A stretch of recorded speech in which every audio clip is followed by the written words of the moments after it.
이스라엘 백성들을 애굽에서 이끌어내시고 광야 40년의 그 생활을 이제 마치는 지점 속에서 약속의 땅, 그 가나안 땅을 바라보는 가운데 모세가 그 백성들을 모아놓고 이렇게 말을 합니다.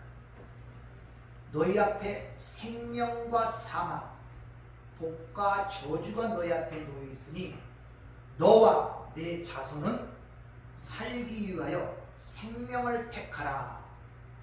이런 말씀이 신명기 30장에 기록된 것을 볼 수 있습니다.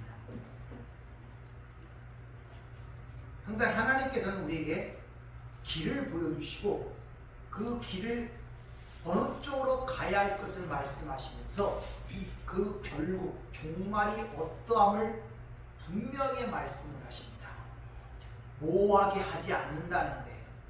그래서 창세기 3장도 내가 선악과를 먹으면 반드시 죽으리라 결과를 얘기해 주지 않습니까? 하나님은 우리에게 말씀하실 때 모호한 부분을 말씀하시는 적이 없다는 것을 아셔야 됩니다. 따라서 결과와 종말을 알려준다는 그 말은 하나님께서 우리에게 항상 결단을 요구하신다는 것을 아셔야 됩니다. 즉 오늘 좁은 문으로 들어가라 라고 이야기하는 것은 우리가 반드시 하나님의 백성이라면 밟아가야 할 길이고 들어가야 할 길임을 분명히 일러주시는 거예요. 특히 들어가라 에이셀 코마이가 과거 동사 명령형입니다. 선택의 여지가 없고 과거라는 그 말씀을 통하여 이미 그렇게 예정되어 있다는 것을 가르쳐주고 있어요. 선택의 문제가 아니란 말입니다. 너희들의 운명은 글로 가게 되어 있고 또 반드시 그 길로 갈 수밖에 없는 운명이라는 것을 오늘 우리에게 보여주고 있는 것입니다. 그래서 베드로전서 2장 21절을 보면 이를 위하여 너희가 부르심을 받았으니 그리스도도 너희를 위하여 고난을 받으사 너희에게 본을 끼쳐 그 착취를 따라오게 하려 하셨느니라 이렇게 얘기합니다. 주님께서 우리에게 그 길을 따라오도록 앞서 가시면서 흔적을 남겨놓으셨다는 거예요. 그리고 그 길을 따라오도록 하기 위해서 너희가 부르심을 입었다는 것입니다. 그러면 오늘 그렇게 말씀을 하셨다면 한번 질문들을 한번 해보셔야 됩니다. 우리가 항상 예배를 시작하기 전에 신앙 고백이라는 것을 합니다. 그래서 우리가 믿는 바를 요약하여 하나님께 고백하는 거예요. 신구약 66권 전체가 하나님의 말씀이지만 전체를 다 우리에게 알려줄 수가 없으니까 그 중에 가장 핵심적 부분들을 요약하여 이것이 내가 믿는 것입니다 고백하는 게 신앙 고백이란 말입니다. 그러면 여러분이 내가 믿는다는 그 신앙 고백에 여러분의 삶을 맡기셨습니까? 그리고 그것이 여러분의 삶에 지금 영향을 주고 있느냐는 것이죠. 여러분의 삶을 지배하고 있냐는 것입니다. 여러분의 그 신앙 고백이 그리고 그걸 믿고 따르고 있냐는 것입니다.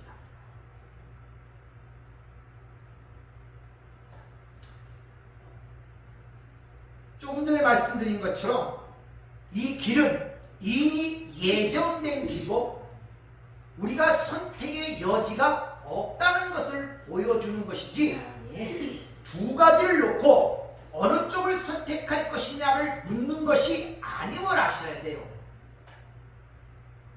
네, 이건 하나님의 백성들에게 이야기하시는 것이기 때문에 그렇다는 것입니다. 자, 그럼 앞서 우리에게 그 본을 끼쳐 그 발자취를 따라오게 하신 예수님이 그러한 삶을 사셨겠네요. 좁은 길을 거셨고 협착한 길로 가셨겠네요. 바로 그 예수님은 창세전 언약에 의하여 아버지께서 약속한 그 예정된 좁은 길을 가셨음을 우리는 이미 알고 있지 않습니까? 이와 같이 우리도 그 길을 가게 된다는 거예요. 네. 지난주에 말씀드린 것처럼 여러분은 자기 인생을 볼 때 오늘 현실이라는 이 순간 속에서 나타나는 잠시적인 그런 것들을 보고 있는 것이 아니라 제일 먼저 뭐를 깨달아야 되느냐? 내 인생의 전체적 목적지가 어딘가를 알아야 된단 말이에요. 큰 그림 속에서 나를 봐야 된단 말입니다. 근데 그 큰 그림은 오늘 얘기하는 것처럼 하나님 아버지께서 당신들의 백성들을 끌고 가는 그 목적지가 이 땅에서 어디입니까? 십자가란 말입니다. 네. 십자가. 왜? 거기서 다 이루었기 때문에. 펜테로스칼이. 그러니까 반드시 모든 걸 성취하는 언약의 성취에서는 반드시 당신의 백성들을 십자가로 끌고 가야 돼요. 이런 전체적 그림 속에서 분명한 목적 속에서 오늘의 나의 삶의 현실을 봐야 올바로 이해할 수가 있단 말이에요. 근데 그 큰 그림 속에서 보지 못한 항상 이거냐 저거냐 휘둘리는 삶을 살 수밖에 없다는 것을 우리가 깨달아야 한다는 것이죠. 근데 좁은 문이라는 그 말 자체와 협착한 길이라는 그 단어 자체가 우리에게 별로 좋은 것을 느낌을 주지 않습니다.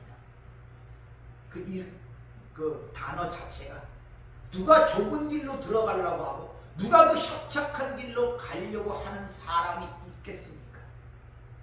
그래서 그런 것만 말씀하시는 것이 아니라 그 결국이 무엇인가를 일러주죠. 생명으로 인도하는 문은 좁고 길이 협착하여 찾는 이가 적다. 찾기가 쉽지가 않다는 것이죠.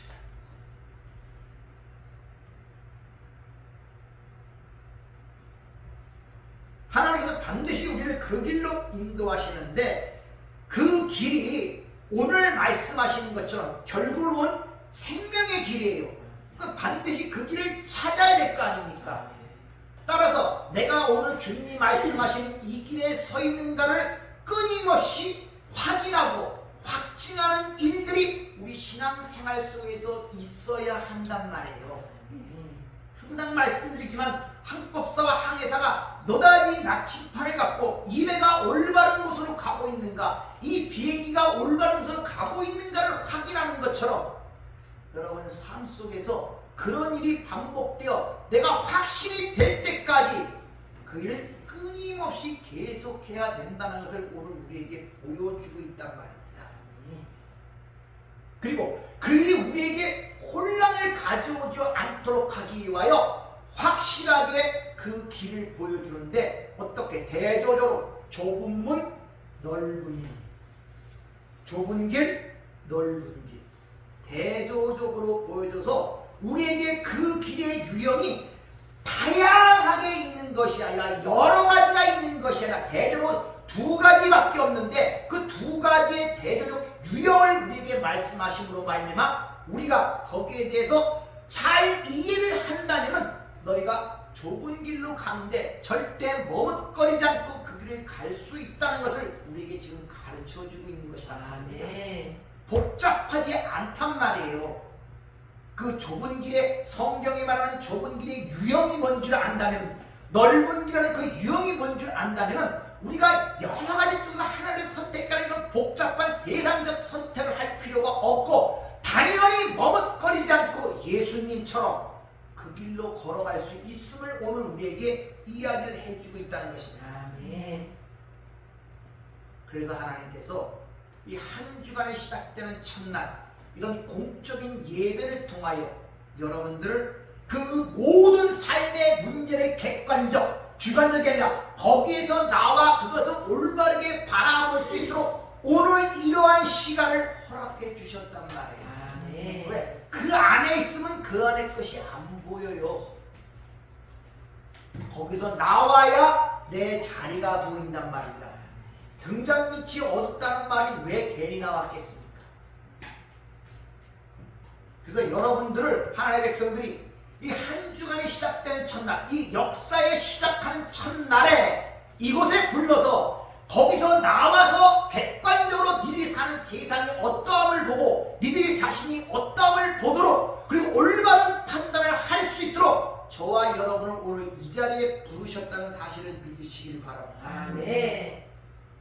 따라서 오늘 이 자리는 여러분이 생각하는 세상의 처세술이라는 그런 지혜를 얘기하는 것이 아니라 하나님의 지혜를 말하는 것이고, 아멘. 하나님의 그 당신의 백성들을 위하여 하신 일이 무엇인가를 듣는 곳이 오늘 이 시간이에요. 아멘. 어떻게 하면 세상에서 처세술을 잘 갖고 세상의 성공과 번영을 누릴까 하는 그런 지혜를 얻기 위해서 이 자리에 나온 것이 아니란 말입니다. 그런 세상적 세속적 지혜를 얻고자 하고 그 길로 가고자 하는 것이 바로 오늘 넓은 길이라는 거예요. 이 세속적인 길. 그러니까 여러분들이 오늘 잠시 여러분이 머물고 살던 그 세상에서 나와서 여러분이 살았던 그 세속적 삶, 세상의 삶이 어떠한가를 한번 바라보란 말이에요. 아무 생각 없이 그저 바쁘게 하루하루를 넘기시지 말고, 지금 TV나 대중매체, 일간 신문지를 통해서 온갖 쏟아내는 그 내용들이 뭔가를 한편 살펴보란 말입니다. 뉴스나 영화나 일간지를 통해서 지금 계속 우리에게 쏟아내고 보여주고 말하는 것들이 무엇인가를 보란 말입니다. 그걸 주의 깊게 살펴보란 말입니다. 굉장히 매혹적이고 여러분의 어떤 삶에 충동을 주고 욕망을 주고 행복을 어떤 주는 것처럼 그렇게 다가오지만은 그 속에는 허탈함과 온갖 이 세상의 허식과 온갖 잘못된 제도들이 내재되어 있음을 모릅니까?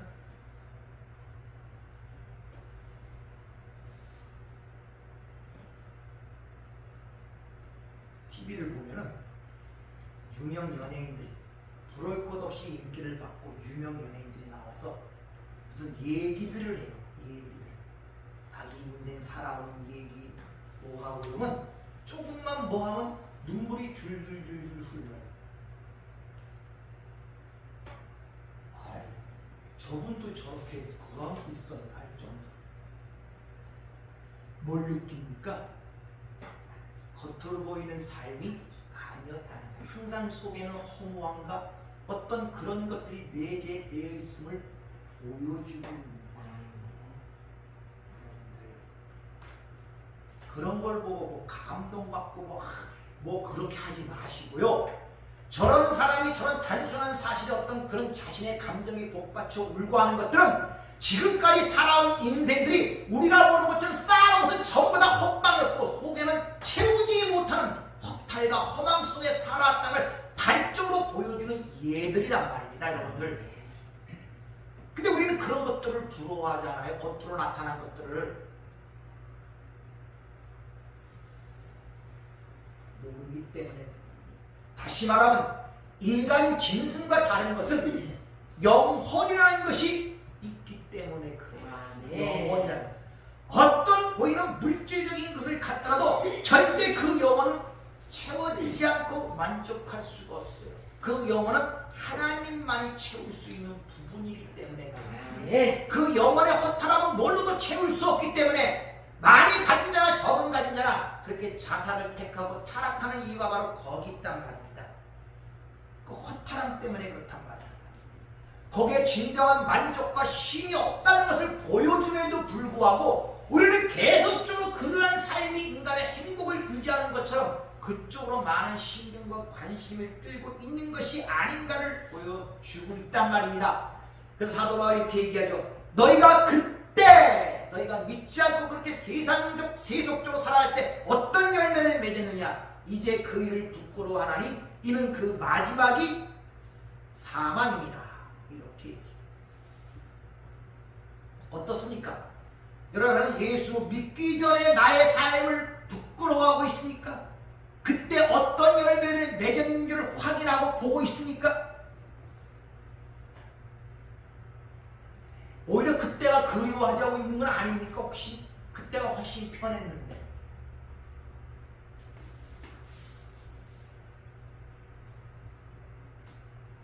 오늘날 이 시대를 두 단어로 표현하면 향락과 쾌락이에요.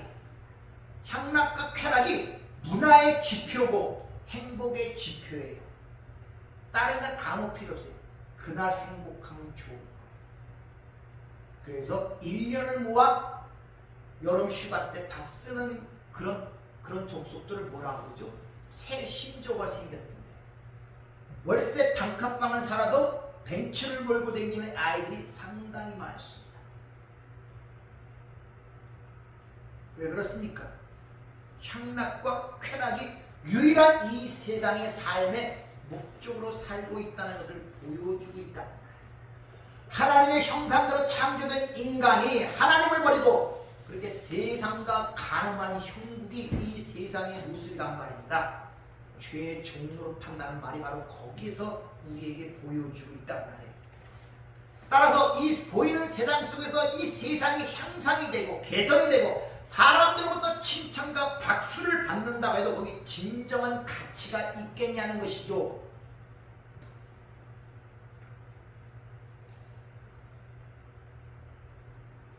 그런데 우리는 끊임없이 사람들로부터 칭찬과 박수에 목말라 하고 있단 말이에요.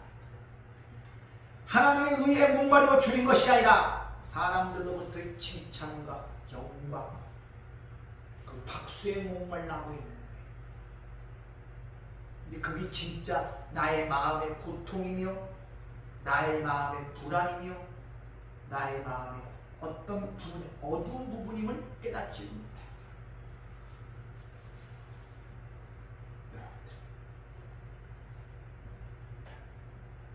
베드로 사도는 그런 모든 세상적 시도를 헛된 행실, 마타이오스, 헛되고 공허하고 쓸데없고 무가치한 것이라 이렇게 얘기를 합니다. 따라서 이 땅에 속한 세상적, 도덕적, 윤리적 모든 면은 다 공허하고 무가치한 것들이라는 것을 성경은 가르쳐주고 있어요. 그래서 한마디로 요약해서 땅에 속한 것은 땅이에요. 흙에서 난 것은 흙이다. 이렇게 그것은 하늘의 것을 받지 못한다고 이야기를 하고 있단 말입니다.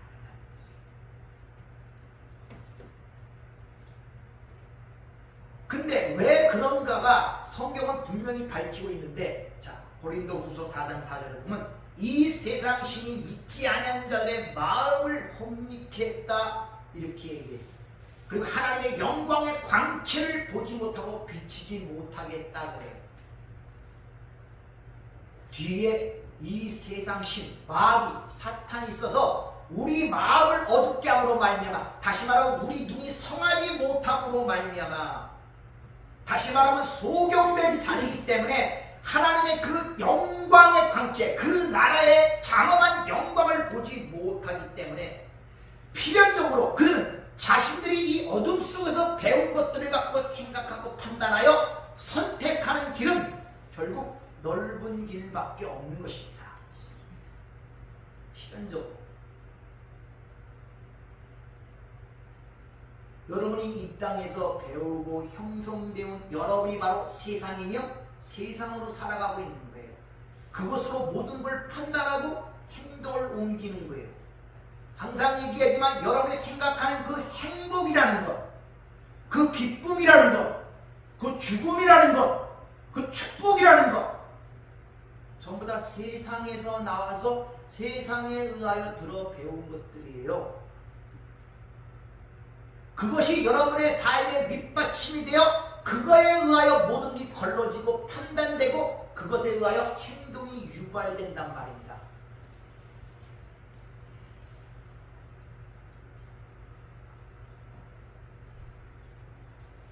그래서 하나님께서는 당신의 백성들에게는 그 눈을 열어 하나님의 그 나라의 영광을 보게 된다면, 사도 바울이 내가 삼청천 하늘에 올라가 낙원에 갔다 왔다 그러죠.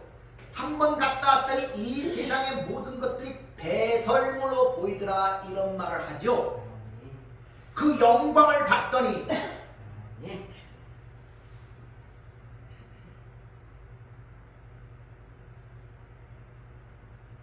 그래서 주님께서 그 결국을 너희들이 봐 이렇게 얘기하죠.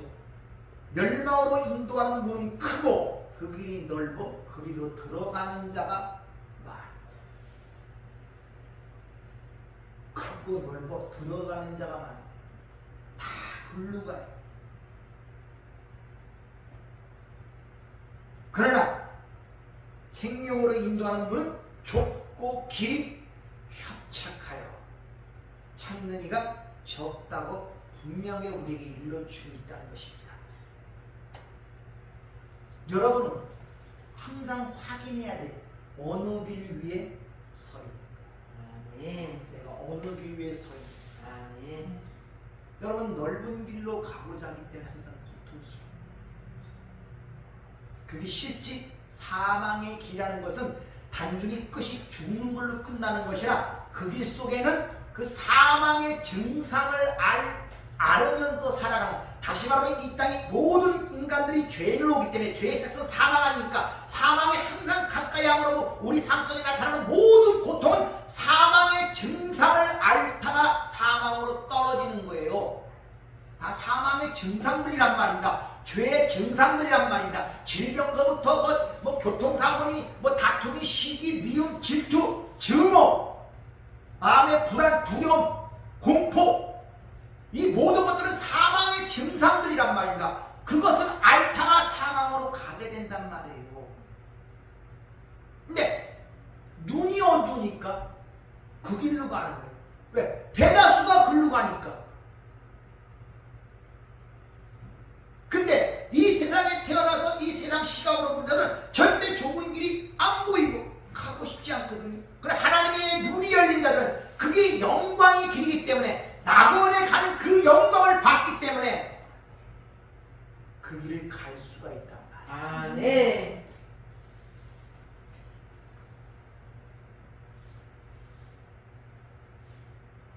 가장 어리석은 사람은 누구냐? 자기의 결국 종말을 생각하지 않고 사는 사람이 가장 어리석은 사람입니다. 네, 그 삶 속에 가장 큰 공포와 두려움과 안개처럼 그 불안으로 휩싸이는 것들이 죽음에 대한 것이거든요. 근데 그걸 의도적으로 싫어해요. 자꾸 감춰놓으려고 그래요. 감춰놓는다고 감춰집니까? 안 감춰져요. 알게 모르게 삶의 밑바닥에는 그게 깔려있고 잠재 속에는 있을 수밖에 없어요. 한 번 죽어서 사람에게 저한 것이 그의 심판이 있기 때문에. 근데 왜 생각하기 싫어해요? 그러니까 그 생각을 억누르기 위해서 보이는 현실에 집착을 하는 거예요. 계속 자기 자신을 거기에 던지고 있단 말이에요. 여러분 혹시 신앙생활이 따분하고 실증이 나십니까?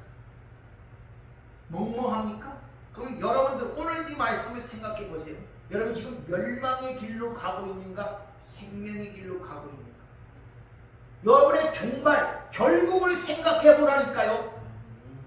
만약 신앙생활이 따분하고 지루하다면 결국은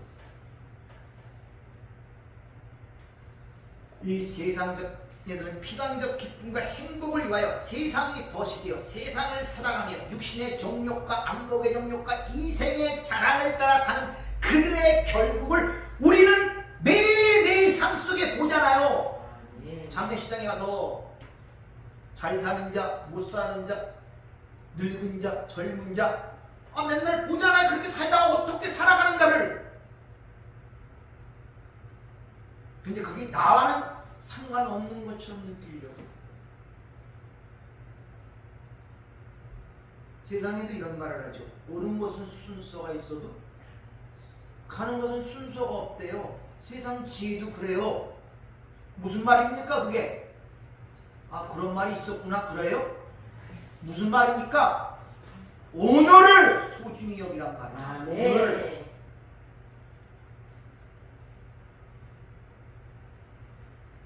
멸망받을 원수, 마지막 원수가 사망이라고 성경은 얘기합니다. 그것이 여러분과 지금 동행하고 있다니까요. 그들은 자기 문 앞에서 사망이 문을 두드리는 줄 몰라요. 사람들은 전형하고 동떨어진 것처럼 생각한다니까요. 인간은 이 땅에 출생서부터 사망과 동행하는 길을 걷고 있는 것입니다. 그리고 결국 그 사망에 뭐요? 잡혀 먹게 되는 것이 인생이란 말입니다. 여러분들 그게 문 앞에서 두드리고 있는지 몰라요. 내 중에 모든 게 다 떨어지고 허약했을 때 그때 밖에 뭐 시커먼 것이라서 나를 데려가려고 한다고 용을 쓰고 하는 그런 사람들 있죠. 아니, 지금도 우리를 두드리고 있다니까요. 하나님께서 우리의 생명을 붙잡고 허락지 아니하면 잡아가지 못한 하나님의 손을 떼면 그 즉시 가는 것입니다. 그래서 지혜자의 마음이 초상집에 있다고 전도서가 얘기하고 있단 말이에요. 전도서 7장 2절 보면 초상집에 가는 것이 잔치집에 가는 것보다 나으니 모든 사람의 끝이 이와 같이 됨이라. 산 자는 이것을 그 마음에 둘지어다. 슬픔이 웃음보다 나으니 얼굴에 근심하는 것이 마음에 유익하기 때문이다. 지혜자의 마음은 초상집에 있으되 우매한 자의 마음은 혼인집에 있느니라. 자기 결국을 보란 말이에요. 현재가 아니라 결국, 목적지 결국, 종말의 어떠함을 보란 말입니다. 이게 성경이 말하는 지혜자가 우리에게 주는 공고란 말입니다. 이 세상에서 가장 지혜로운 자였고 가장 부귀영화를 누렸던 자가 솔로몬입니다. 그런 세상의 각종 지혜를 갖고, 다시 말하면 모든 만물의 지혜를 갖고 있던 자고 부귀를 누렸던 그 솔로몬이 어떤 말을 하는가 한번 잘 들어보세요. 전도서 12장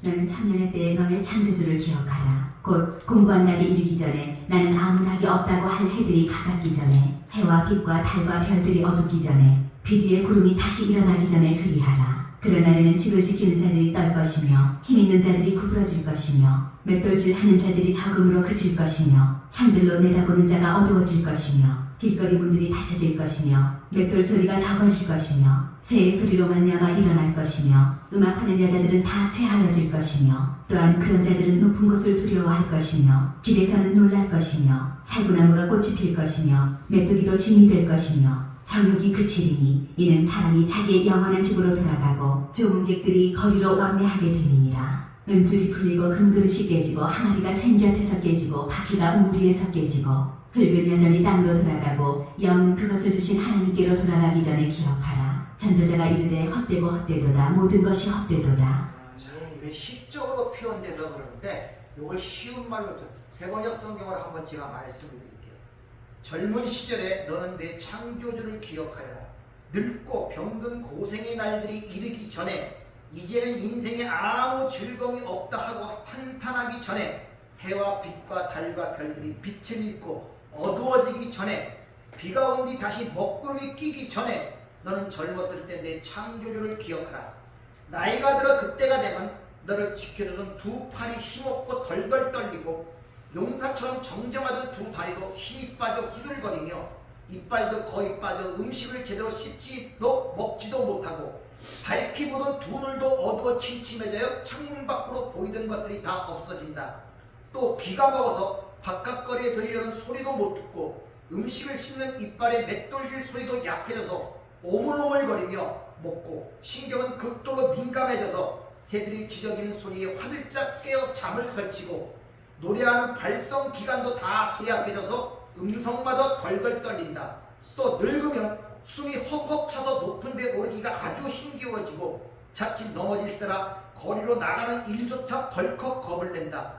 검었던 머리는 살구나무 꽃이 활짝 피듯 온통 허옇게 변하고 작은 메뚜기 한 마리조차도 짐이 될 만큼 몸의 기력이 다 없어지고 모든 육체의 전욕도 다 사라져 어떤 보약을 먹어도 소용이 없다. 그때가 되어 그렇게 되면 사람은 너나 할 것 없이 자신의 영원한 집인 무덤으로 돌아가게 되고 길거리에는 너의 죽음을 슬퍼하는 조객들만이 분주하게 오고 갈 뿐이다.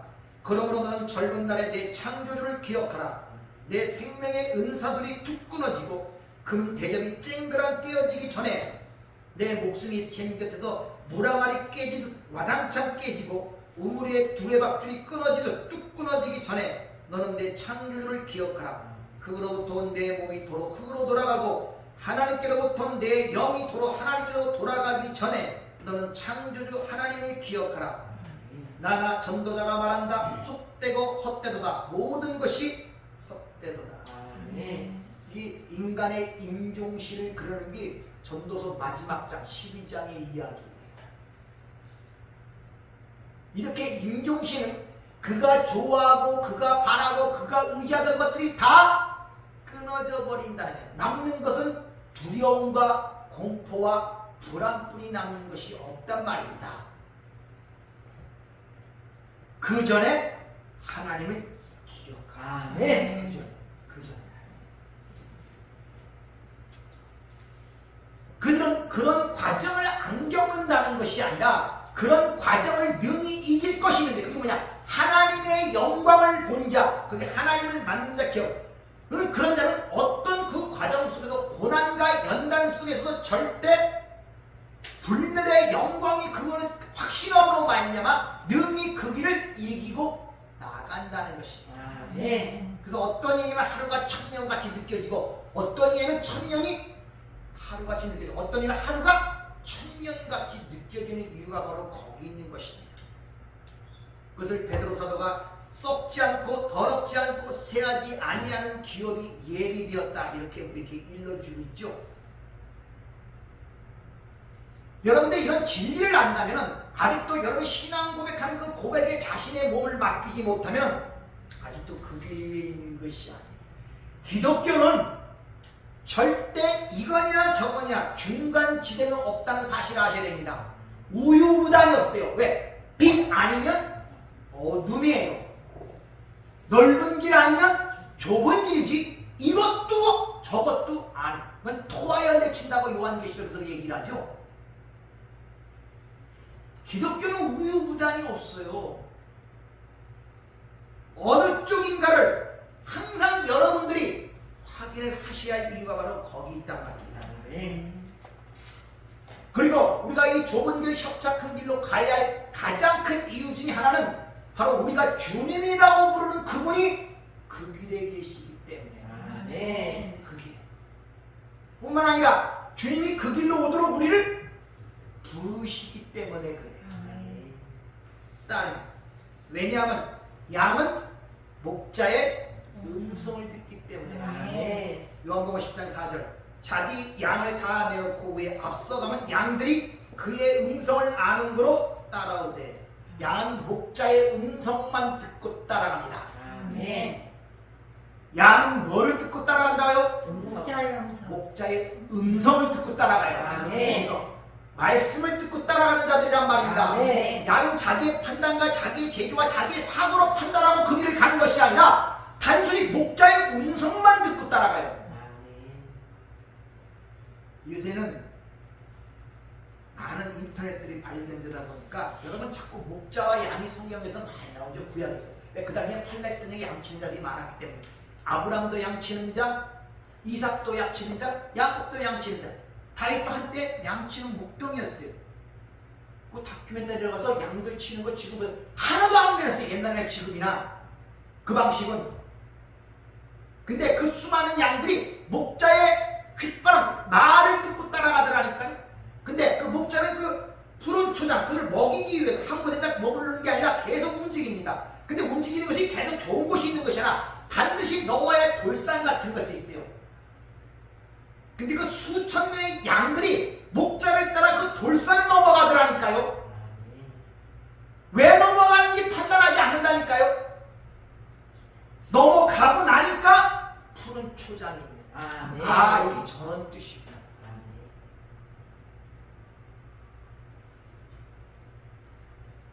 분명히 여러분에게 말씀드리지만 양의 운명은 여러분에게 달려있는 것이 아니라 목자에게 달려있다는 것을 아셔야 됩니다. 다시 말하면 양의 운명은 여러분이 지금 소유한 것이 무엇인가 무엇을 행하는가에 달려있는 것이 아님을 여러분이 아셔야 된단 말입니다. 따라서 여러분들이 그 목자를 따르면서 뒤에 남겨둔 것을 손해라고 희생이라고 생각하지 마세요. 여러분 원래 가진 것이 아무것도 없던 자들이란 말입니다. 희생, 손해 아니에요. 여러분은 잃은 것이 아무것도 없는데 모든 것을 얻은 자가 저와 여러분이란 말입니다.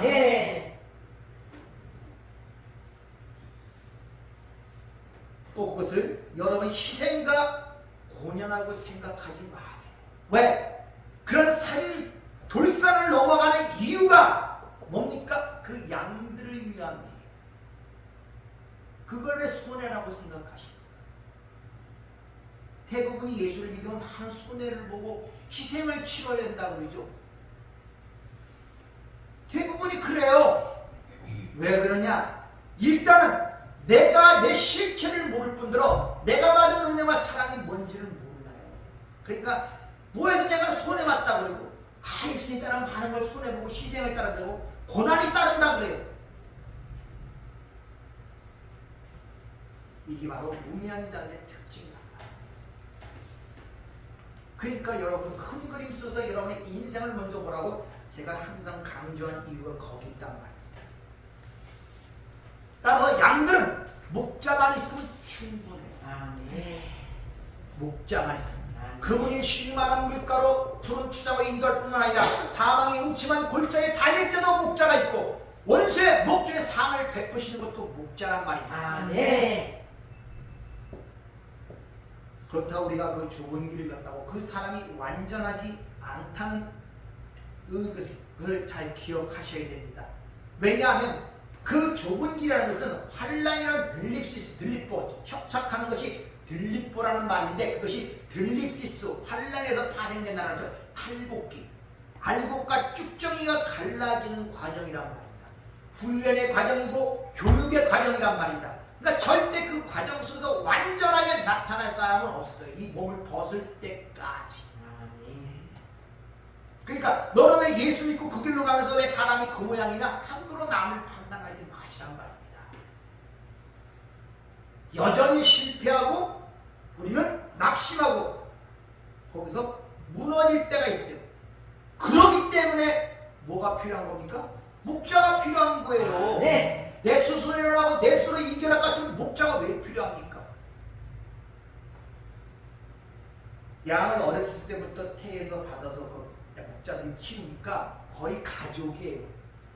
그리고 집이라는 게 따로 없습니다. 천막을 치고 거기서 뭐 나뭇가지 놓고 뭘 하나 놓고 그냥 풀 같은 곳에 뿌려놓고 옆에 밥 먹는데 와갖고 양들이 왔다 갔다 하고 거기서 똥 넣고 막 그래요.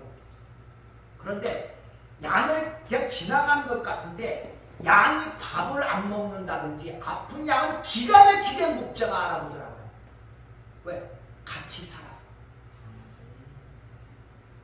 그리고 그렇게 태중에서부터 받아서 기른 양들은 목자를 기가 막히게 그 음성을 알아먹어요. 무슨 뭐 언어를 표현합니까? 햇바람 맷소리에 서라, 가라, 쉬라 이런 걸 금세 알아먹더라니까요. 신기하죠? 그래서 똑똑하다는 인간이 내가 저 무지한 짐승보다 못하구나. 저들은 자기의 주인이 누가 이사에서 그러잖아요. 짐승은 말 구의 짐승은 먹이를 주는 주인이 누군지 아는데 너희는 모른다 그러잖아요. 인간이 진짜 대응망덕하고 몰라요. 내가 그거 보면서 절실히 느끼네. 내가 저 양만도 진짜 못한다. 그래서 사랑이 필요하고 은혜가 필요하고 하나님의 자비와 국률하심이 필요한 수업을 보냈다니까. 근데 양보다 못하는 걸 수순 느꼈다니까.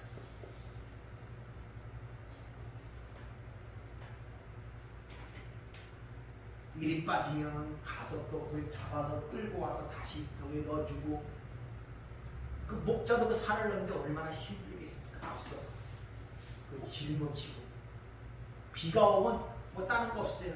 그 가죽 같은 걸 뒤집어 쏘서 있는 거예요. 그냥 그 쉬어가면서 그 산을 넘더라고. 자갈길.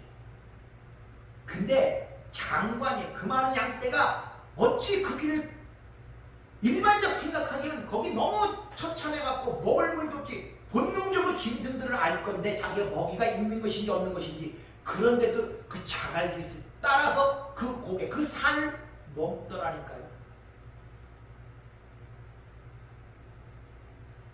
저게 뭔가? 저들이 지식이 있는 것도 아니고 저 짐승이 지혜가 있는 것도 아니고 저걸 믿음이라고 할 수 있는 거 여러 가지로 생각해봤어. 근데 그 양은 뭐에 의해 양육됐다? 목자의 음성에 의하여 양육됐기 때문에 그렇다. 그걸 능가할 것은 없습니다. 환경이 아무리 어려워도 아무리 고통스러워도 눈에 보이는 게 아무리 절망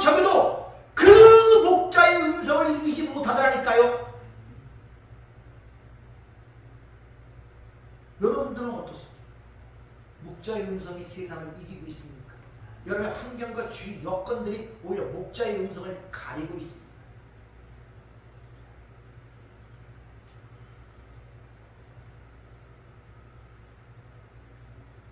때로는 우리 실패하고 넘어지고 시험에 빠지지만 그때마다 바로 목자의 힘, 주님이 필요한 것입니다. 아멘. 따라서 양은 목자의 음성만 들으면 되기 때문에 우리가 할 일은 주님으로부터 떨어지지 아니합니다. 아멘. 그래서 포도나무와 가지의 비유에서 말씀이죠.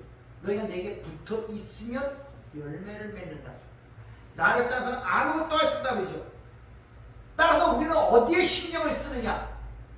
목자의 음성에만 신경을 씁니다. 아멘. 목자의 음성, 딴 거 신경 안 씁니다. 그것만 붙어 있기만 하면 되기 때문에. 그래서 성경은 주님만 바라보라, 나를 따르라, 내가 뭐다 그렇게 목자 대신 주님이 자신이 누구인가를 그렇게 강조하시는, 내가 세상의 빛이다, 내가 생명의 떡이다, 내가 부활이다, 내가 생명이다 계속 얘기하는 이유가 바로 거기 있단 말입니다. 아멘. 그래서 주님만 바라보라고 히브리서 12장이죠. 믿음의 주요 또 온전케 하시는 예수를 바라보자. 따라서 양인 우리는 목자의 음성과 주만 바라보는 데 모든 관심사가 있어야 되지, 그 외의 것을 바라보게 되면 반드시 실족하게 돼 있어요.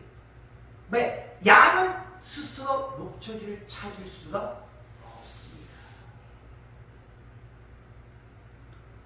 목초와 쉴만한 물가는 목자만이 인도할 수가 있다. 아멘. 여러분이 산 넘어 뭐가 있는지 여러분은 모르시잖아요.